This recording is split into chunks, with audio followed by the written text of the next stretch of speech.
Good morning students. Last time मैंने आपको surface tension के साथ बताया था excess pressure inside the bubble और ड्रॉप ऑफ लिक्विड, यानी द्रव की बूंद के अंदर या बुलबुले के अंदर अतिरिक्त दाब का सूत्र बताया था।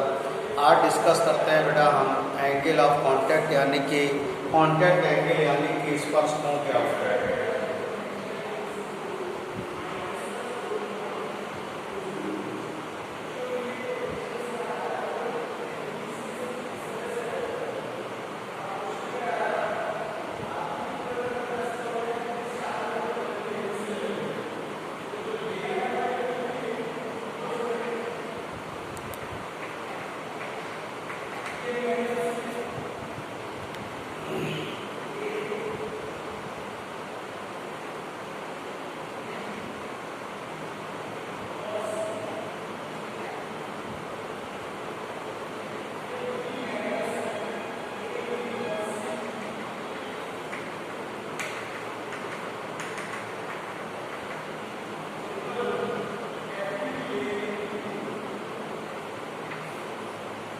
देखिए, पहले द्रव के ठोस और द्रव के पृष्ठ के द्रव और ठोस के पृष्ठ के द्रव और ठोस के पृष्ठ स्पर्श बिंदु से द्रव के अंदर ठोस के स्पर्शवत खींची गई स्पर्श रेखा और द्रव के पृष्ठ पर खींची गई स्पर्श रेखा के बीच बनने वाला कोण स्पर्श कोण कहलाता है, यानी कि स्पर्श कोण कहलाता है।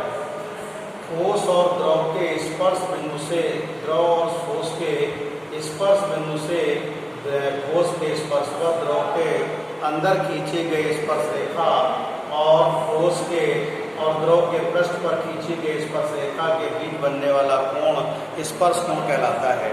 यानी कांटेक्ट एंगल क्या होता है? The angle inside the liquid between the tangent of the solid surface and it the liquid surface is known as at the contact point known as a contact angle। क्या बताया बेटा मैंने? the angle inside the liquid between tangent of the solid suppose and contact point at the tangent at the surface of the liquid known as a contact angle। यानी कि solid और liquid के contact point से solid inside the liquid tangent and surface at the surface of the liquid tangent between angle known as a contact angle। यानी the angle inside the liquid between the tangent to the solid inside the liquid and tangent at the surface of the liquid known as a contact angle। तो ये था बेटा स्पर्श कोण, यानी कि ठोस और द्रव के स्पर्श बिंदु से द्रव के पृष्ठ पर खींची गई स्पर्श रेखा और ठोस के स्पर्शवत द्रव के अंदर की ओर खींची गई स्पर्श रेखा के बीच बनने वाला कोण क्या कहलाता है? कांटेक्ट एंगल कहलाता है। Contact angle is theta is angle between tangent inside the liquid and surface of the liquid and tangent of surface of the liquid known as a contact angle। ये था आपके पास क्या था? Contact angle यानी स्पर्श कोण। अब देखिएगा इसके सरफेस कितने टाइप के होते हैं। इसके सरफेस 3 टाइप के होते हैं। प्लेन होता है फर्स्ट,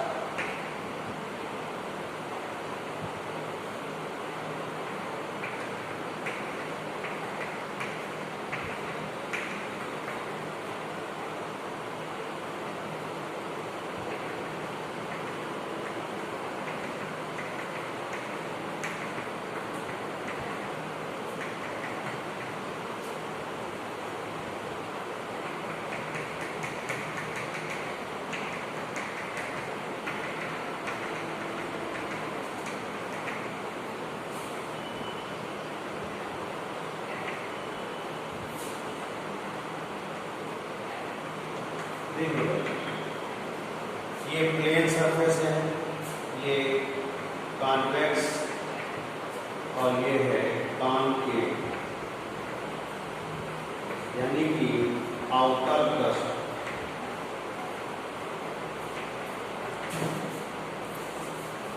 और ये है समतल और ये है उत्तल।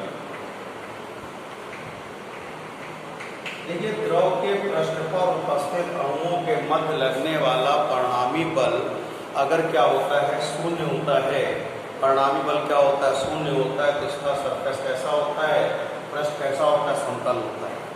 यानी परिणामी बल अगर नीचे की ओर कार्य करता है तो पृष्ठ कैसा होता है, उत्तल होता है, और अगर परिणामी बल ऊपर की ओर कार्य करता है तो पृष्ठ कैसा होता है, उत्तल होता है। The resultant force act between molecules of the surface of the liquid becomes zero, then surface of the liquid is plane. If resultant force act downward, then surface of the liquid is convex, and resultant force is act upward of the liquid of the surface, then the surface is concave. यानी resultant force zero है तो plane होगा surface, अगर resultant force inside होगा तो क्या हो, downward होगा या इनसाइड होगा तो आपका कैसा होगा, कॉन्वेक्स होगा, और रिजल्टेंट फोर्स अगर अपवर्ड यानी कि आउटसाइड होगा, अपवर्ड होगा, तो इसका सरफेस कैसा होगा, कॉनकेव होगा। यानी परिणामी बल अगर नीचे की ओर है, परिणामी बल जीरो है तो समतल, परिणामी बल नीचे की ओर है तो उत्तल, परिणामी बल ऊपर की ओर है तो क्या होगा, अवतल पृष्ठ होगा। तो सरफेस के 3 टाइप्स के होते हैं। इसके बाद कैपिलरी ट्यूब। कैपिलरी ट्यूब क्या होता है बेटा, ऐसी ट्यूब होती है इसका जो होल्स होता है वो लाइक ए हेयर, यानी कि वो नली जिसमें केस के समान क्षेत्र होता है उसे केस नली कहते हैं। क्या कहते हैं, केस नली कहते हैं। केशिका तो यानी कैपिलरिटी क्या होती है, ये देखिएगा कैपिलरिटी।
कैपिलरिटी क्या होती है, यानी कैपिलरी ट्यूब क्या होती है।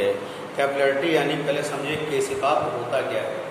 जब किसी केस नली को किसी द्रव में ऊर्ध्वाधर रखा जाता है तो द्रव का ऊपर चढ़ना या नीचे उतरना केशिका कहलाता है। When a capillary tube placed vertically in a liquid, then liquid rise or downward known as a capillarity. This property is known as a capillarity. यानी जिस गुण के कारण ये ऊपर चढ़ता है या नीचे उतरता है उसे क्या कहते हैं, केशिकात्व कहते हैं। बात समझ में आ गई। यानी कि जब किसी केस नली को किसी द्रव में ऊर्ध्वाधर रखा जाता है तो नली में द्रव का ऊपर चढ़ना या नीचे उतरना केशिकात्व कहलाता है। When a capillary tube placed in a liquid vertically, then liquid rise or fall in a capillary due to which property known as a capillarity. अब इसका रीजन क्या होता है, केशिकात्व का रीजन क्या है, केशिकात्व का कारण क्या होता है। अगर नली के अंदर दाब बाह्य दाब से अधिक कम होता है तो इस दाब को पूरा करने के लिए द्रव नली में क्या करता है, ऊपर चढ़ता है। और अगर नली के अंदर दाब बाह्य दाब से अधिक होता है तो इसे कम करने के लिए क्या होता है, द्रव नीचे उतरता है। तो बात समझ में आ गई। अगर नली के अंदर द्रव का दाब बाह्य दाब से कम है तो इसे पूरा करने के लिए द्रव नली में ऊपर चढ़ेगा, और नली के अंदर दाब बाह्य दाब से अधिक है तो इसे कम करने के लिए नली में क्या होगा, नीचे उतरेगा। देखिएगा, अगर inside pressure is less than outside of the pressure, then liquid is rise in a capillary tube. If inside the pressure is greater than outside pressure, then liquid level of liquid file down in a capillary tube. अब देखिएगा, जिस tube का radius इतना कम होगा, यानी level of liquid यानी H is inversely proportional to the radius of the capillary tube. यानी कि द्रव की तल की ऊंचाई जो होगी वो उसकी कैपिलरी ट्यूब यानी केस नली की त्रिज्या के व्युत्क्रमानुपाती होती है। इसे ज्यूरिन का नियम भी कहते हैं, H प्रोपोर्शनल टू 1/r। तो HR इक्वल्स टू क्या होता है, कांस्टेंट होता है। यानी कि H और R क्या, यानी कि नली जितनी पतली होगी उतना ही ज़्यादा उसमें लिक्विड चढ़ेगा या ज़्यादा नीचे उतरेगा, और त्रिज्या जितनी ज़्यादा होगी, नली इतनी मोटी होगी, उतना ही लिक्विड क्या होगा, उसकी रिस्पेक्ट में क्या होगा, अप हो जाएगा या डाउनवर्ड जाएगा। तो इसका ध्यान रखिए। केशिकात्व क्या होता है, एक बार फिर समझिएगा। केशिकात्व क्या होता है कि जब किसी केस नली को किसी द्रव में ऊर्ध्वाधर स्थिति में रखा जाता है तो नली में द्रव का ऊपर चढ़ना या नीचे उतरना केशिकात्व कहलाता है। ठीक है ना। कारण क्या होता है, यदि नली के अंदर द्रव का दाब बाह्य दाब से कम होता है तो इस दाब को पूरा करने के लिए द्रव नली में ऊपर चढ़ता है, और अगर नली के अंदर दाब बाह्य दाब से क्या होता है, ज़्यादा होता है, तो कम करने के लिए क्या होता है, नीचे उतरता है। When we placed a capillary tube vertically in a liquid, then due to which property the level of liquid inside the tube rise or fall down known as a capillary tube। यानी कि इस property की due to उसका level tube में क्या होता है, rise होता है और फॉल डाउन होता है, उसे कैपिलरी बोलते हैं। इसका रीजन क्या है बेटा, inside the pressure in capillary tube is less than outside of the pressure. तो इससे प्रेशर को क्या करना है, इस प्रेशर को फाइंड करने के लिए क्या होगा, राइज अप करेगा। अगर इनसाइड इसका प्रेशर ग्रेटर देन आउटसाइड से, तो इसको डिक्रीज करने के लिए क्या करेगा, इसका लेवल क्या होगा, फॉल डाउन होगा बेटा। तो ये था कैपिलरी और कैपिलरी ट्यूब था आपका।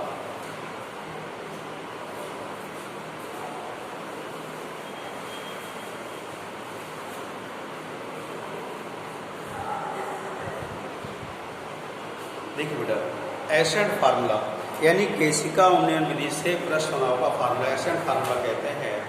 यानी जब कोई लिक्विड किसी भी कैपिलरी ट्यूब में राइज करता है, उसके due to surface tension develop होता है, उसके फार्मूले को एसेंट फार्मूला बोलते हैं।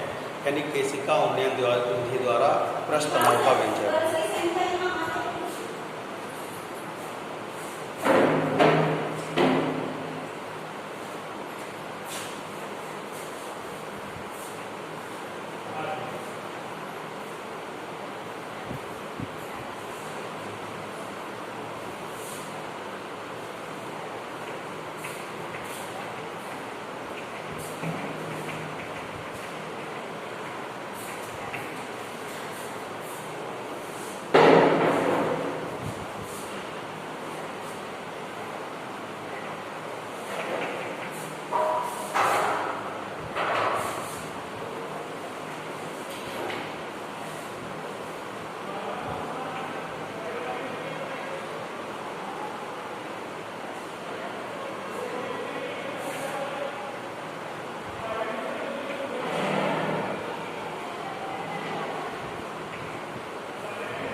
देखो बेटा, मान लीजिए स्मॉल आर त्रिज्या की एक केस नली किसी द्रव में ऊपर से रखी जाती है तो द्रव नली में एच ऊंचाई तक ऊपर चढ़ता है। स्पर्श कोण थीटा है तो इसके पृष्ठ तनाव के दो घटक होंगे, एक क्षैतिज घटक टी कॉस थीटा और ऊर्ध्वाधर घटक टी साइन थीटा।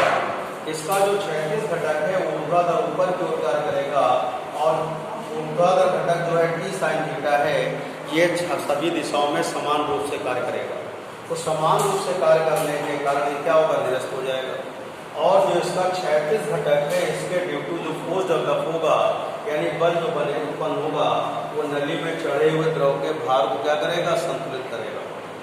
मान लीजिए we consider a capillary tube of radius small r placed vertically in a liquid of density rho, then liquid rise in a capillary tube H height and is to a contact angle theta. There are two components of the surface tension, horizontal component t sin t cos theta and vertical component t sin theta. Horizontal component t cos theta work upward but t sin theta work horizontally same side due to which it cancel its vertical component, and a force produced due to horizontal component balance the weight of the liquid in a capillary tube। तो देखिए T equal to formula होता है बेटा F upon L, F equal to होगा TL, F equal to होगा T cos theta परिध यानी 2 pi r, equation number 1। W equal to mg होता है, m की वैल्यू होगी मास इनटू ग्रेविटेशनल एक्सेलरेशन है तो मास होगा वॉल्यूम इनटू डेंसिटी और वॉल्यूम का मतलब होगा A इंटू एच। A की वैल्यू क्या होगी पाई आर स्क्वायर एच नीचे। अब ये जो फोर्स है इस वेट को क्या करेगा, बैलेंस करेगा।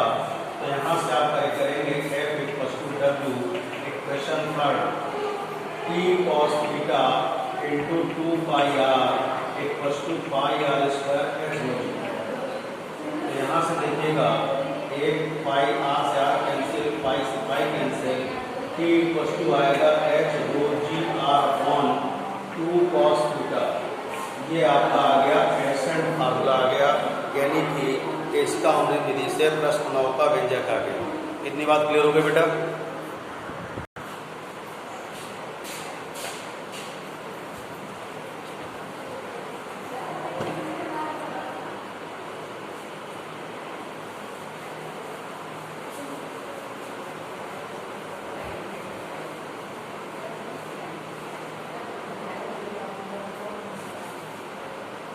अब देखिए बेटा इसके कुछ एनसीईआरटी प्रॉब्लम्स कराते हैं आपको। एनसीईआरटी प्रॉब्लम है 10.1 explain why the blood pressure is human is greater than the feet than the brain. यानी कि ब्लड प्रेशर जो होता है, क्वेश्चन बोल रहे हैं आपसे, the blood pressure is human is greater than at the feet than the brain. यानी पैरों पर उसका जो होता है ब्लड प्रेशर ब्रेन के रिस्पेक्ट में ग्रेटर देन क्यों होता है। देखिए P इक्वल टू एच होता है बेटा, P इक्वल टू एच होता है। इसके अकॉर्डिंग क्या होता है आपका, क्या कहते हैं, the blood pressure is greater than, blood pressure in human is greater than the feet than the brain.